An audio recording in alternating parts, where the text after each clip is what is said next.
and that's what we're trying to do too. And I still like what we got. We got to put guys in better position to be successful. AJ would be one of them, and yet we got to get a little bit more out of a couple guys. You know, Malik and Jaden would be those two guys. So, questions I'll take. Hey, Tom, I want to have a little fun with this one. Imagine someone's Fun? living under... There's no fun this week, but go No ahead. fun? Okay, I'll try. I've tried to prep it. Imagine they're living under a rock or come from a distant planet, and all they know about Duke and Michigan State is that you guys have multiple championships. What would you tell them the difference between the programs are and the similarities are? Well, they have a few more multiples than we do. I knew that part. I tried to count you a little bit. But I mean, listen, this has been a very good rivalry in its own way for two teams that aren't in the same conference. Unfortunately, they have won more than we have, but I think 90% of the games have been very, very, very good games. And I expect this will be a dogfight too. They're very talented, very talented.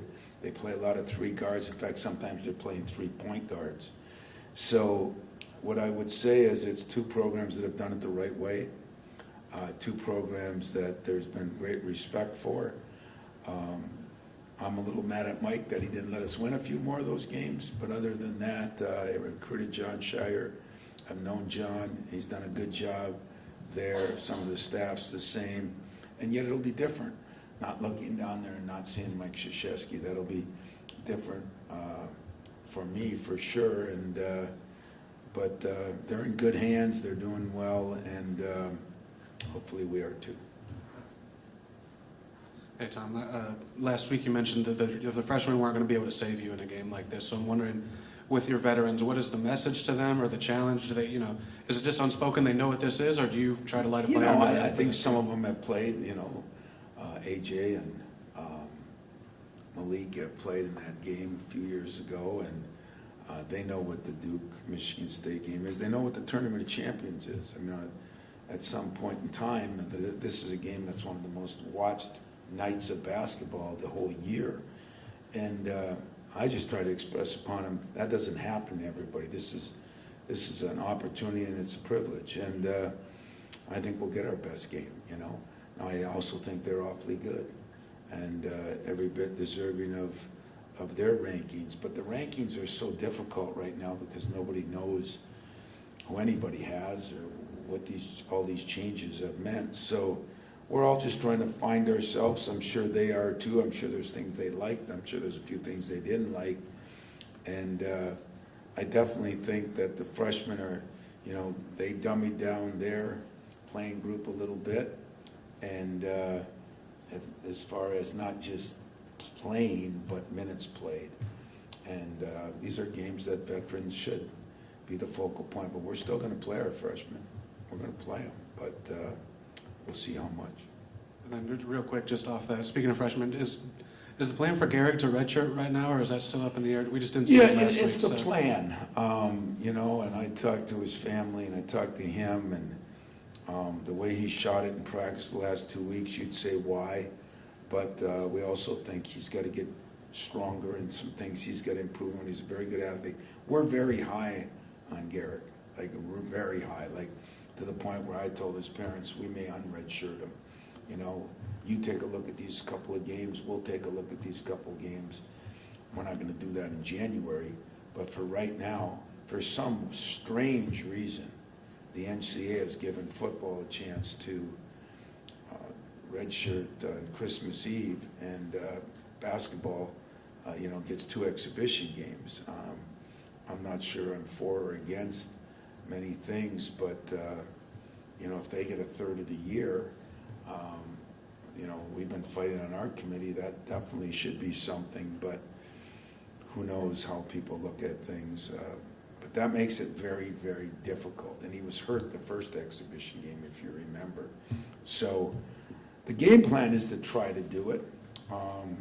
That is not etched in stone yet. That'll be something that Garrick and I and his parents and my staff figure out in the near future. Tom, you had so many matchups against Mike over the years. Just wondering what it's like to prepare for a Duke program without him, and does it seem a lot different? I don't know, or did John kind of keep everything, from the outside at least, looking pretty similar? I think John's doing a lot. I mean, you learn from your mentor, and that's the way you play. And some of those players were here when Mike was here, and Roach, unfortunately, is one of their best players, and he's been there through a long time. And but I'm going to miss Mike. I saw him on the sidelines the other night. In fact, I just sent him a text this morning. I am going to, you look at different things, and as always, when somebody's on top, they're the target. But he did a lot for college basketball. He did a lot for Duke basketball. And I always felt our relationship and our games, I told him at the end, you probably, you've always been good to me. And he said, well, that's because I like you. I said, that's because you beat me. I said, if you didn't beat me, would you like me as much? But we did get a couple at the end there that really mattered. But all in all, the job he's done there is legendary, deserves to be legendary. And on this one night, because it's been such a special thing for so many years, I'll miss it, we were there when he broke the record, I think, in New York, right? And I felt like a sacrificial lamb. There were more Dukies than Carter got liver pills in New York, and but it's also been a privilege, and I value that privilege. Tom, you've been pretty critical of AJ specifically over the last 2 games. What do you want to see from him more? No, I've not been critical of AJ. I've been critical of him in one game because I didn't think he did as much. If I did in 2 games, I'm always going to be wanting more out of my point guard, especially a guy that's done it year after year. He practiced really well this week. It's almost like for some strange reason, I need him and I think he needs me. It's kind of a neat deal. But I do respect the changes he's made this summer, the practice, the things he did all summer. I still think once in a while you revert back and get a little lazier. You don't push it as much as you should. Or I think right now I am looking for him to be me on the court. I think you have to have a leader on the court that rallies the other players. And so if I'm critical of something, I'm critical of that. But you never be critical of something you don't think you can get. You just accept it. I'm going to be critical if that's what you call it. I call it coaching, but I'm going to be critical if he's not giving me all the things that I think, that I know he can give me. And I know he wants it. We've had 2 million talks. In fact, I'm exaggerating. It's been more than that. And really, a lot of times, a lot better than people think. It's just, it's a critical position. And I did look back on one of those games and I said, I told my staff, we have to put him in the right position too. You're not going to take a option quarterback and make him throw 50 times a game, So we have to do a better job too, and that's part of it. But if there's anything I'm critical of, I think in his 4th year, he needs to be the best conditioned guy. I think he needs to be the best leader on my team, and so I'm going to constantly push for that. So I didn't mean it either way, but trust me, if I was really mad at AJ, like sometimes it seems like I wouldn't be playing him. I'm starting him. He started all last year. I wouldn't be playing him. And then one quick, it's not really a follow-up, it's totally separate, but I think I was scrolling on social media. Did Magic come talk to the group recently, or was that like an old photo that I came across? Yeah, I just flew him in, on his jet. I flew him in here and I said, Urban, I got people mad at me where we shot poorly, and especially since Urban, I wouldn't say that was one of his strengths, was shooting. So I didn't come in and talk about shooting and everything. And No, the truth of it is he was in town. He called and he came over and he spent a lot of time with us. He spent time with our staff. He spent time with me, just talking, not solving problems. To him, that's a joke. He's got more problems with the Lakers, he says. But he did spend, he spent about an hour with the players alone. Because I told him I didn't want to be in there, just you talk to him, you know. And he did something pretty cool, I guess. It's just from hearsay, but he asked each player to ask him a question that he thought would help the team. That's a pretty cool idea, you know. I've never heard of that one. So he let all 15, you know. I got to find out what the hell Steven asked him, come to think of it. But he did speak to it. Was that like last week or? It was a couple days ago. Yeah, a couple days ago. It was the day before he gave out. It was Friday because Saturday he had his big deal. That was, I guess, a real big deal. And I wish I could have gone to that, but we had practice. We had a couple of practices Saturday just to get back into form.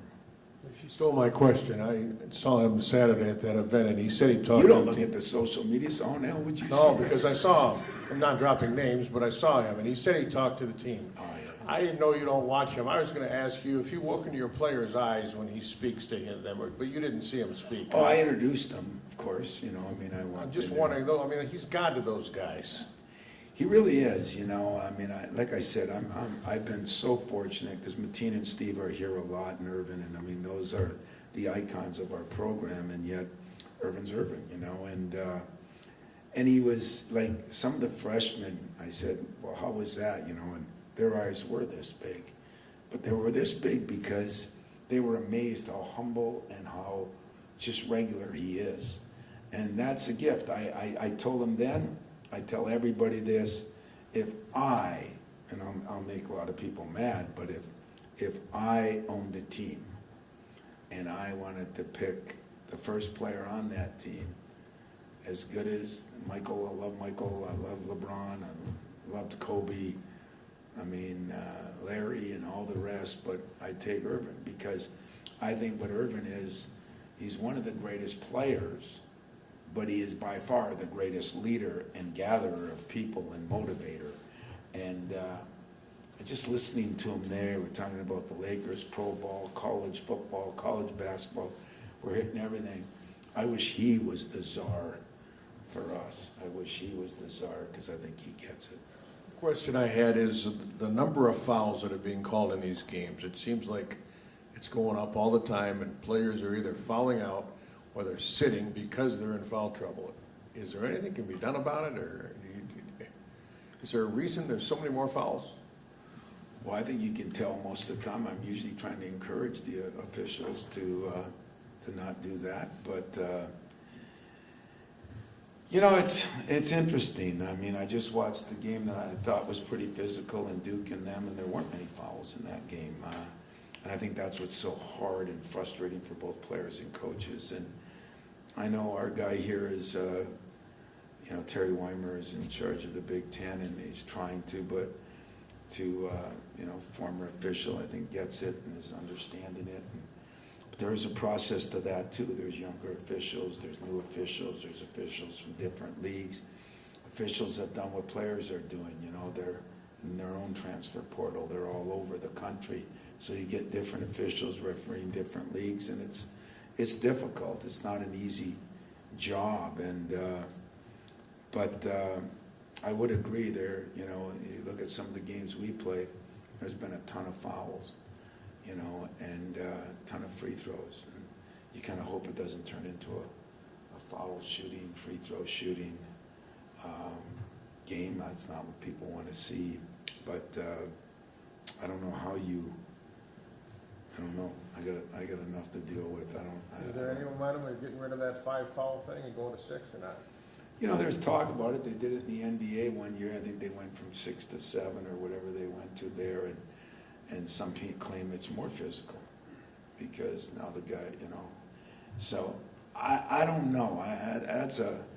That's a very good question. I think another thing that would help that is maybe if we didn't shoot, you know, if you had quarters like where you don't shoot as many free throws, and getting a bonus earlier or whatever. I'm for anything that makes it a little less physical and more play rather than free throw shooting. I'd be for that. So if you can come up with some, Fred, I'd be glad to listen, and I'll give it to my committee, who will give it to the NCA, and I'll get back. they won't even do that. You had mentioned about your relationship with Mike, but what's your relationship with John? And, I mean, obviously, you've been in a similar situation replacing a legend at a school. Has he sought you out for any advice on that? Or, I guess, what advice could you give him? Yeah, I don't like John because he didn't come here. I recruited him. But, no, actually, I think the world of John Shire, and he was a good high school player. He was a good player there. I did talk to him. I talked to him more last year about it, as he was kind of getting to be the coach in waiting also. But, I mean, he's got one of the world's best mentors. He played for him and he coached for him. And he doesn't need anything from me except to say, hang on, because there'll be some interesting things that happen. And I'm sure he, feels a little different even after his second game. It's not his second game of his career, but second game this year. I mean, things happen, and but he'll be well prepared for it. I think he'll do a phenomenal job there. And I know this: if Mike didn't think so, he wouldn't have done it the way they did it. So, but I have talked to him a little bit. We talked on the road a little bit this summer. I think he'll do fine, and he's been very well prepared. With Filipowski, the matchup with his height, ability to shoot from range, shot fake and drive, and post up, how uncommon has someone like that been over the years from what you've seen, and how difficult is it to match up with him? There haven't been many guys that can do that. Ironically, he's shooting very good from the three this year. Last year he shot 28%. So, I think, number one, he's improved it, which is a problem because at 7 foot he can handle the ball and he can put it on the floor. But, at the same time, those guards are lethal, they can all shoot it. They're very athletic. They're very quick. Not real big, and so that's actually a good matchup for us because we're not real big at the guard position either. So, I don't know, guarding him is going to be, we'll have different guys on him. You looked at the last two games, sometimes they put a guard on him, 6'5" guard. Sometimes they put a center on him. So I'm sure we'll mix it up a little bit too. Tom, outside of Filipowski, what are some of the things Jeremy Roach and Tyrese Proctor do well that can pose a threat to you guys? Yeah, Proctor is, he's a pro. Everybody says he's a pro, but he's very steady. He's got size at 6'4", 6'5" for a point guard. He can handle it. He's got pretty good quickness.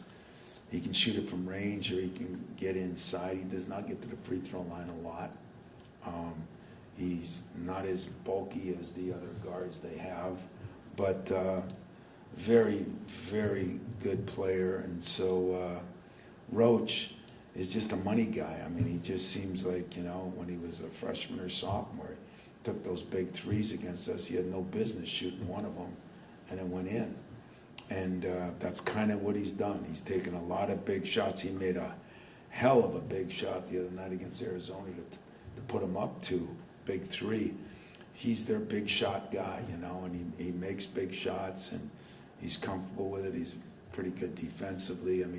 He's a very solid guard. You can tell one that's been in the program for 4 years. Tom, as big as tomorrow is going to be for college basketball, today is the first official day for high school practice, kicking off the high school season. Any thoughts for coaches and players, anything you can share with them starting the season off? Yeah, I think this day and age where it seems like everything runs together, we got the football playoffs going on right now. We got college football, you got pro football, you got pro basketball. There's a lot of things going on. Thank God our soccer team's still playing, There's just a ton going on, and I would say to all of them out there, listen to your coach, try to, stay away from the distractions that I say to everybody, because this is a unique time, you know, when kids have a good summer, now they come back and try to make their team, and then they make their team, and then where are they on the list? Are they starters? Are they subs? You know, I'd like to tell all of them there is a process to this, and enjoy the journey and enjoy the process, and you know, try to do the best you can. And to the coaches,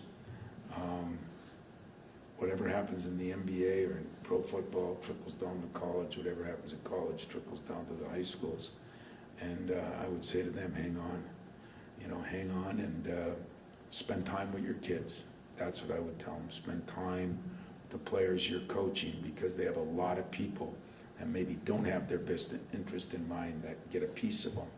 And so I think that's one thing I tell my assistants, I tell coaches when I speak, you got to spend time with your guys so that they know, you know, how you feel and what's going on, and whether they're secure, whether they're playing a lot or not. You know, I mean, we spend a lot of time with Garrett Norman. We spend a lot of time with Xavier Booker right now, you know. Don't just do it in crisis time. Do it the whole time. Welcome.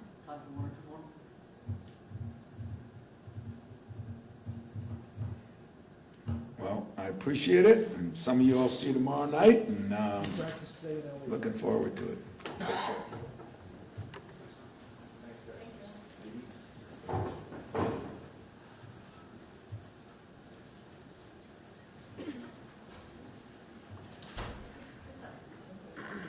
I want to have my message cards and stuff.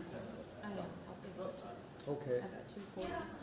Fred, we should leave no later than Okay.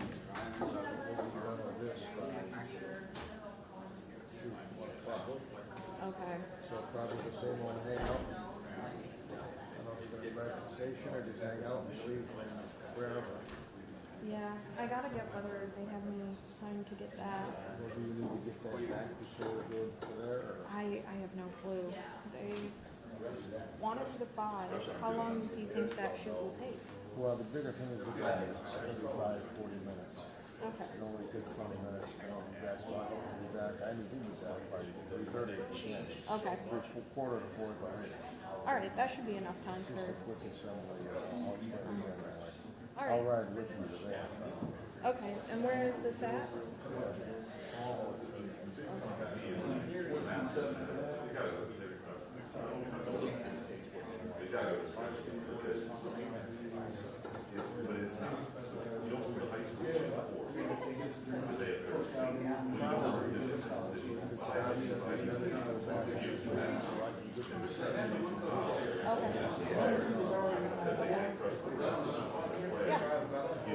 Okay.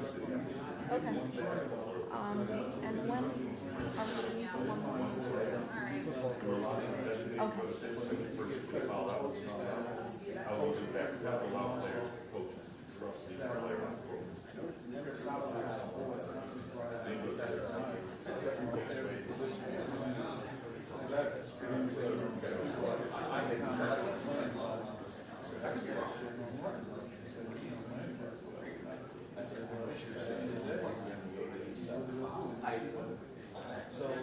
And that's the high school we're going to for Kiwanis. Yep.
It's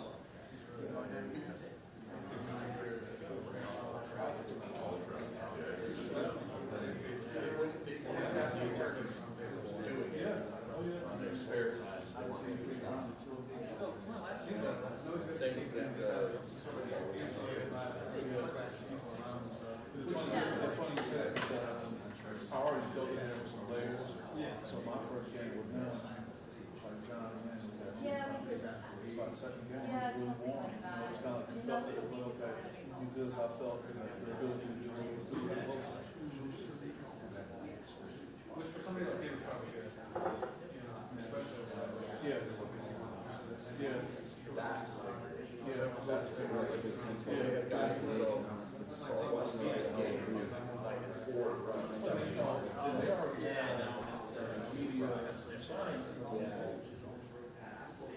They almost attach.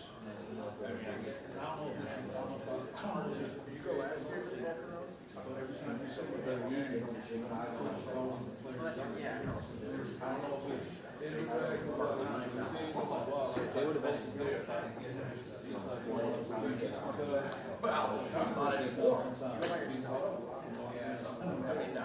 last year at the championship, when they were doing media avail in Ford Field, they protested. They didn't talk. They're not asking questions like that. They're not giving you. Come on, man. Like, he didn't even get it. I was physically demanding everything that was going on. Station for the most part man versus son. Yeah, that's looks pretty good to keep on right now. All the smile guys. We didn't even get it on the air. No, we didn't. Oh, you didn't? No, we didn't get it back. Really? Yeah. Well, not healthy, but yeah. You took 8 hours.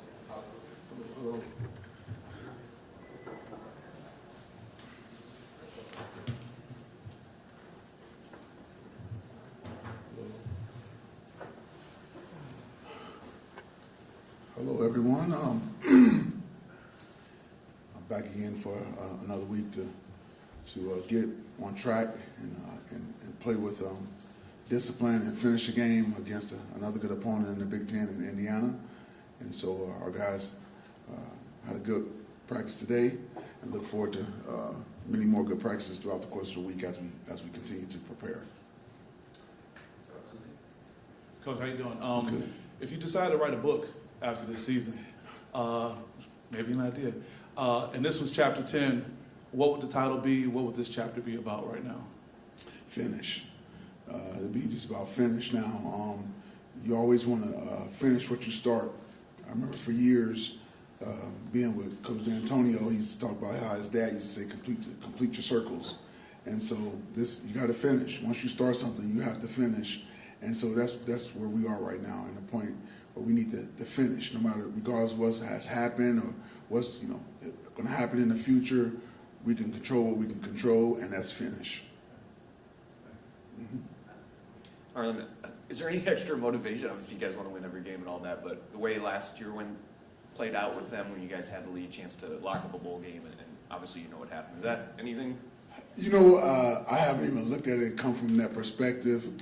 Again, it's a new year. They have a new team. We have a new team. So I never come from that perspective like that. But it's just more, let's get better, let's play hard, and let's finish and try to get a win. So no, it hasn't been a motivational thing based on what happened last year. I mean, that was us not finishing, and so we had to finish. I'm wondering about Bogle. He was out.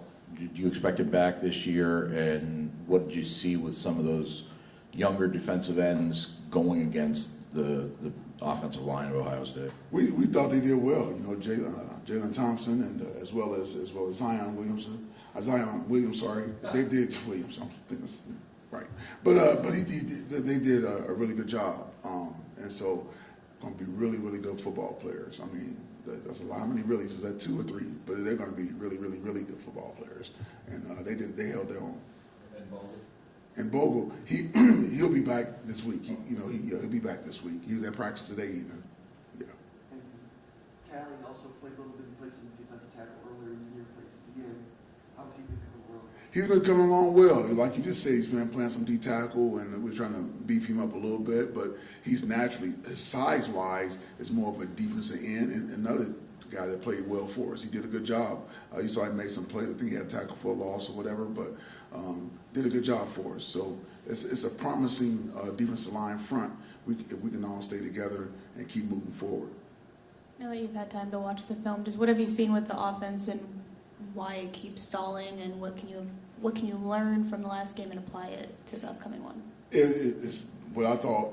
It's always one guy here or there with the execution piece, just finishing their job and doing their job with great execution and getting it done. So it's always this one little thing, and you're like, man, there it is. If we just execute, so we just keep talking great attention to detail, and then finishing and doing your job at a very high level consistently. And you just got to keep preaching it to them until they get it.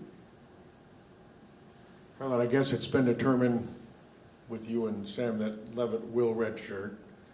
So you're in a precarious position if Caton goes down. Noah's not ready yet, right? You're in a situation where Scorfar would have to play, even though clearly he's not ready, correct? Yeah, Scorfar would have to play. We may have to get you as well ready, Fred. I'm not ready. Yeah, come on, Fred. You can't do this like that. No, but we have some other options. We have some options if worse come to worse, and if we have to, whatever, we'll figure it out. There's some other things that we could possibly do, and hopefully it doesn't get to that. But Kim is not ready. No, he's not ready. He is not ready. No, and he's still healing up. I'm not sure about that. We'll see. Sticking on the availability front, Trey missed the last two games. Jerron was out Saturday, so two of your top receivers were out and unavailable. Do you expect either of them back this week or this season? Probably Ron. I'm not so sure about Trey, but Ron, we should hopefully get back soon. Not exactly sure when, so we just have to keep seeing. And what's your kind of overall view of Indiana and what you've seen from them this season? Well, they played a high-scoring game on this past Saturday. Quarterback, was throwing a lot of back shoulder fades this past. We just kept throwing it, and they ran the ball well. He's a big guy that run. He had a nice touchdown run where he got stoned by a couple guys and stayed on his feet and kept on going and got a touchdown. And so, good quarterback. Defense plays hard. They compete, and so it's going to be another tough Big Ten football game, and they're down in Bloomington. So we're looking forward to it, though. We feel like we can go down there and compete and get a win.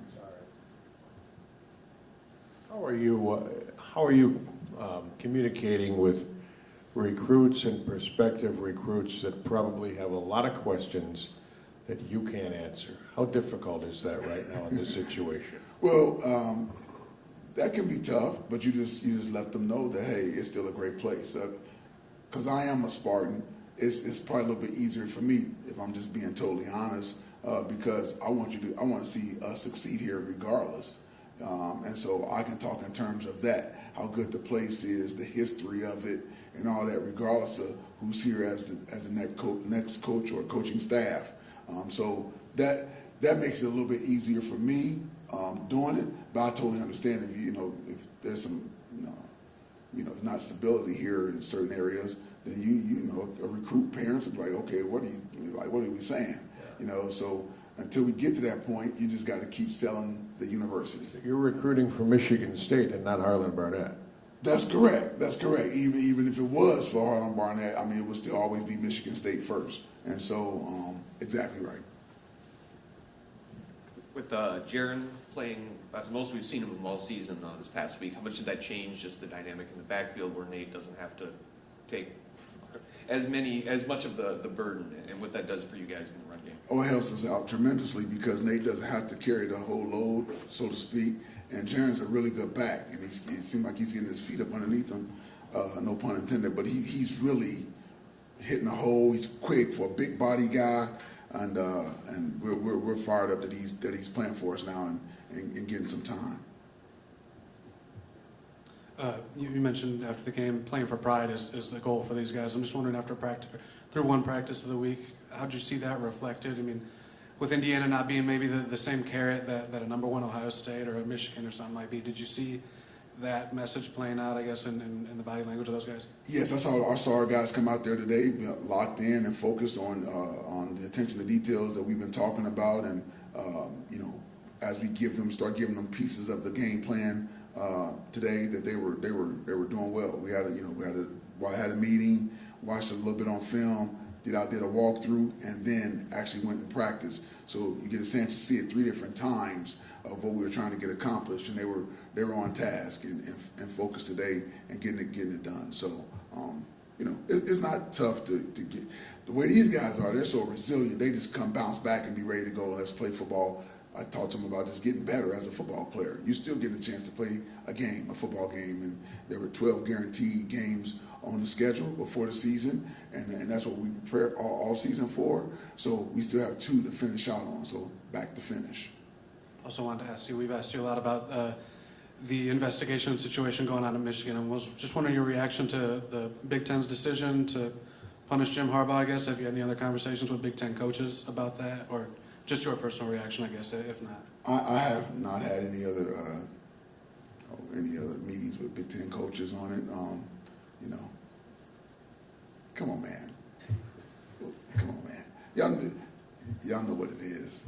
Y'all know what it is. Come on. That's it.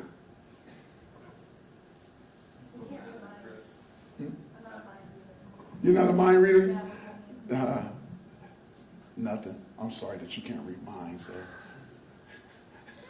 Harlan, obviously you can't go back and change the past, and you never know what's going to happen. But looking back on it now, would you maybe use Sam a little bit differently in the situations to get the most out of him and keep the option to redshirt instead of maybe playing in Maryland late, and this and that, just kind of. I got you.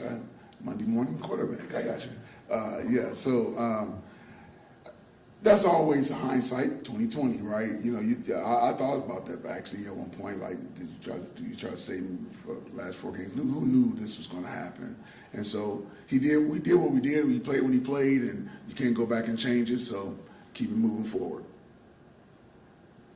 I'm wondering with Tom Allen's team with Indiana, they've given you guys good games. I mean, over the last 7-8 years, however long he's been there. But what are you seeing with this group, and particularly coming off that game that they had over the weekend where it goes to overtime? They're putting up a lot of points in kind of a track meet there. You still see what his teams do, and since he's been there, what I've noticed, they play hard, and they're going to continue to fight. And like most Big Ten teams, but they're going to just keep playing and fight to the very end. And so, again, for example, our game last year with those guys, but like you said, since he's been there, those guys come to play. I know he really preaches the love thing to them down there, loving one another, and it shows up on film. That's how they play. And so we're going down there expecting a tough, hard-fought game.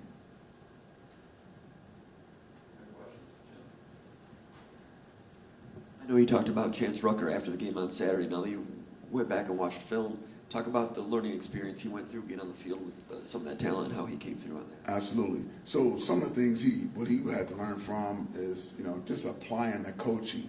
We were right there on some of the plays, used the left hand as opposed to the right hand on the one touchdown play. It was a good ball by the quarterback, but Chance could have gave himself a better chance, no pun intended, of if he used the left hand as opposed to his right hand reaching for the ball. And there's some things that Coach Salgado has been coaching the guys up on since he's been here that we didn't quite do, and probably could have got the ball out.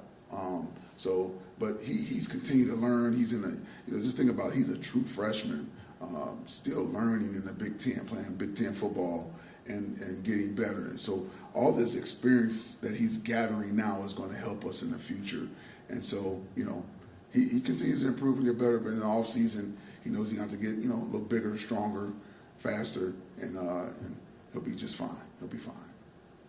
It seems like he has a real effervescent personality, like positive, excited for what's next. How can you describe his personality? He does. He's a quiet young man. Doesn't say a whole lot. Very quiet. But that's good. That's good to hear. But he's a quiet kid. But that's gonna come with confidence. He's gonna even talk even more because he knows he has to. I always tell those guys when I was a coordinator and as a defensive coordinator and just DB coach. But a great defense is a loud defense with their mouths and with their pads. So you should hear a great defense at all times. With everybody talking or smacking people. And so he's learning how to start talking a little bit more. Any other questions for Coach? All right. Thank you. Thanks. Thanks, Thanks, you guys.